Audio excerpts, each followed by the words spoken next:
7-noyabr kuni shu Jamshidjonga keldim. Undan oldin menga doktorlar onkolog operatsiya deb aytuvdilar. Qorin brushnoy polosida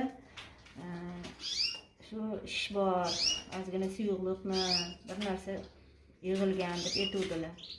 Keyin bir oyga sizga Kapeta degan dori ichib turasiz.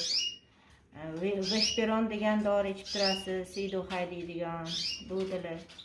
Vitamin B6 ichasiz deydilar. Shu onkologga aytganlarini qilib ichib yurdim. Shundan keyin uziga bir oydan keyin kelasiz deydilar. Mana men shu dorilarni boshladim, lekin dorilarni men ichkim kelmadi, to'g'risini aytsam. Qarasam jigarim, oshqozonim og'rishni boshladi. Boshqa organlarim ta'sir qilishni boshladi. Men ichkim kelmadi shu narsani. Qayt qildim. Keyin ichki organlarim og'rishni boshladi. Keyin kechqurunlari uyqum bezovta qildi. Ichim og'riydigan bo'lib qoldi. Jigarim, qoratalog'im, o'zi pankreatitim bor edi. O'zi menga diagnoz qo'yishdi. Doktorlardan o'tganimda shu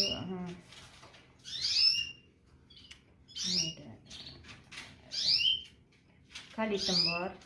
Birinchidan, keyin xolesterinim bor. Mana shu o't tufaylim shamollagan. Xolestistit, pankratitim bor. Ana shu diagnozlarni menga berishdi. Bo'tkinada o'tib, o'sha nimalardan apparatlarning ichidan ana shuni menga diagnoz deb yozib berishdi o'sha yerdagilar. Keyin shunga uylanib qoldim. Oilamiz bilan Jamshidjonni har doim shu lecheniyalarni olib yurardim.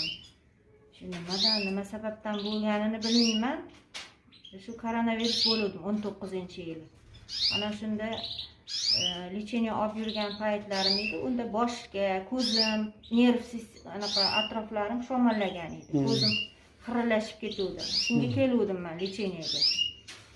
O'sha paytda koronavirus bo'lib qolib dedim, o'sha lecheniyam qolib ketuvdi.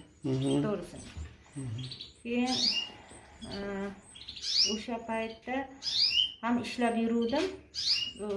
Lecheniyadan keyin ishga tushib ketdim. Shu bilan esimdan chiqib ketdi. Anaqa koronavirusdan keyin.